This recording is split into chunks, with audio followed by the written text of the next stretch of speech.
হরে কৃষ্ণ। পার্শ্ব একাদশীর ব্রত ও মাহাত্ম্য। ব্রহ্মবৈবর্ত পুরাণে ভাদ্র মাসের শুক্লপক্ষের পার্শ্ব একাদশীর মাহাত্ম্য যুধিষ্ঠির শ্রীকৃষ্ণ সংবাদে এরকম বলা হয়েছে। যুধিষ্ঠির মহারাজ জিজ্ঞাসা করলেন, হে কৃষ্ণ, ভাদ্র মাসের শুক্লপক্ষের একাদশীর নাম কি? এই ব্রত পালনের বিধি কি এবং ব্রত পালনেই বা কি পুণ্য লাভ হয়? উত্তরে শ্রীকৃষ্ণ বললেন, হে ধর্মরাজ, মহাপুণ্যপ্রদা, সমস্ত পাপহারিণী এবং মুক্তিদায়িনী এই একাদশী বাজপেয় যজ্ঞ থেকেও বেশি ফল দান করে। যে ব্যক্তি এই তিথিতে ভক্তি সহকারে ভগবান শ্রী বামনদেবের পূজা করেন, তিনি ত্রিলোক পূজিত হন। পদ্ম ফুলে পদ্মলোচন শ্রী বিষ্ণুর অর্চনকারী বিষ্ণুলোক প্রাপ্ত হন। সাইত ভগবান এই তিথিতে পার্শ্ব পরিবর্তন করেন, তাই এর নাম পার্শ্ব একাদশী বা পরিবর্তনী একাদশী। যুধিষ্ঠির মহারাজ বললেন, হে জনার্দন, আপনার এ সকল কথা শুনেও আমার সন্দেহ পূর্ণরূপে দূর হয়নি। হে দেব, আপনি কিভাবে শয়ন করেন, কিভাবেই বা পার্শ্ব পরিবর্তন করেন, আর চাতুর্মাস্য ব্রত পালনকারীর কি কর্তব্য এবং আপনার শয়নকালে লোকের কি করণীয়, এসব বিষয়ে বিস্তারিতভাবে আমাকে বলুন। আর কেনই বা দৈত্যরাজ বলিকে বেঁধে রাখা হয়েছিল তা বর্ণনা করে আমার সকল সন্দেহ দূর করুন।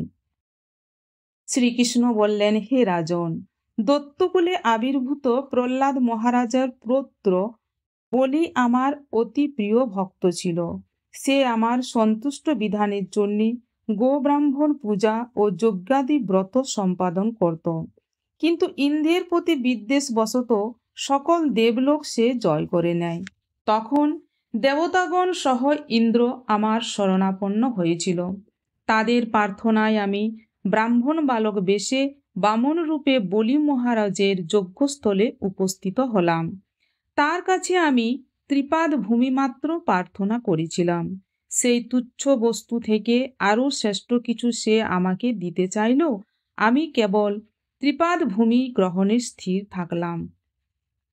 দৈত্যগুরু শুক্রাচার্য আমাকে ভগবান রূপে জানতে পেরে বলি মহারাজকে ওই দান দিতে নিষেধ করল, কিন্তু সত্যাশ্রয়ী বলি গুরুর নির্দেশ অমান্য করে আমাকে দান দিতে সংকল্প করল।